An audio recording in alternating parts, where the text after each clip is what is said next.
Samantala sa iba pang balita, mga nasibak na opisyal naman ng pambansang pulisya na napatunayang dinuktor ang kanilang crime statistics umabot na sa 90. Ang detalye ng balita niya mula naman sa aming kasamang si Alvin Baltazar. Nagpaliwanag ngayon ang pamunuan ng Philippine National Police patungkol sa mataas na crime rate na kanilang nai-record nung isang taon na umabot sa mahigit 1 milyon. 5 mataas na opisyal ng Directorate for Investigative and Detective Management ang tulong-tulong na nagpaliwanag sa media kung bakit lumobo ang bilang ng krimen. Ang dahilan, kautusan mismo ng liderato ng pulisya na iulat ng mga station commanders, chiefs of police at kanilang mga higher-ups na mag-ulat ng totoong sitwasyon at bilang ng mga nagaganap na krimen sa kanilang mga area. Pero ang iba, hindi sumunod at sa halip, dinuktor ang datos. Because we have a totally different parameters in the approach in taking the crime incidents. Why?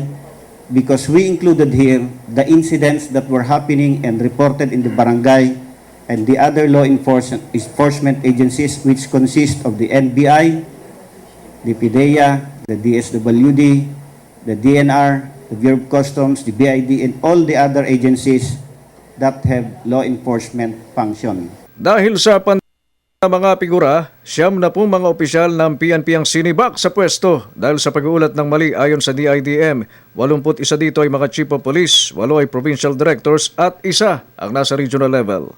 We will observe the due process. May hearing pa yan to determine kung talaga kung may lapses sila. Panawagan ng DIDM sa mga opisyal mag-report ng tama dahil tiyak na mababahiran ng kanilang service record ng hindi maganda sa sandaling sila'y sibakin sa pwesto dahil sa panduduktor ng insidente ng krimen. Remember, pag na-relieve ka, nakakahiya. That's on record.